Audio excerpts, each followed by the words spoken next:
Violence and hate against Muslims in India is in the spotlight again. Social media is abuzz with exchanges between some of Gulf's elites and India's Hindutva brigade over the rampant anti-Muslim rhetoric in India.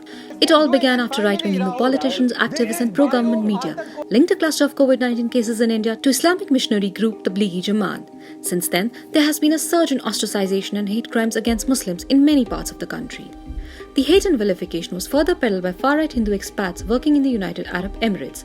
A Twitter handle @Saurabh Consults put out a series of tweets ridiculing Islam and targeting Muslims for the spread of the pandemic in India, describing the Tablighi members as terrorists and calling for their death. This triggered a strong response from Princess Hind Al-Qasimi, a member of the Emirati royal family, who reprimanded the user and shared screenshots of his tweets, warning that those engaging in racism and discrimination in the UAE will be fined and made to leave.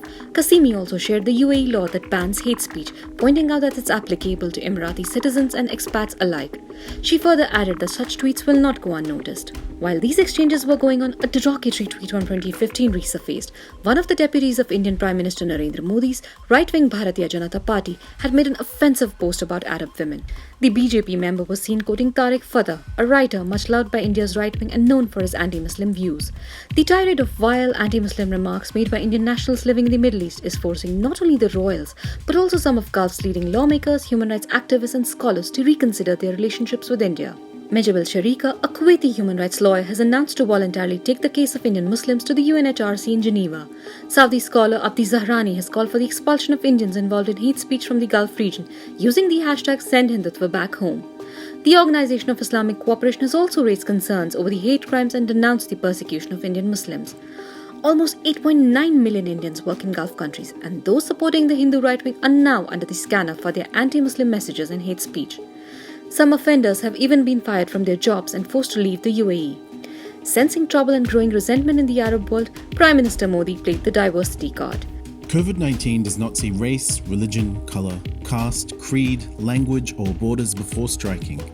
Our response and conduct thereafter should attach primacy to unity and brotherhood. We are in this together.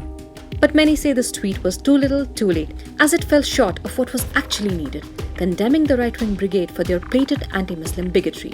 Indian embassies in Gulf countries are now increasingly reminding citizens to not engage in racist behavior and discrimination. Over the past few years, the Modi-led BJP government has built close ties with the Arab world. In 2016, Modi was conferred Saudi Arabia's highest civilian honour, the King Abdulaziz Sash. In 2019, the UAE rewarded him with the state's top award, just weeks after India unilaterally revoked the disputed Jammu and Kashmir's special status. And on top of that, Saudi Arabia and the UAE have pledged $100 billion and $75 billion respectively to develop India's infrastructure, energy and industrial sectors. So, is India's Hindu right wing jeopardizing the country's footprint in the Gulf?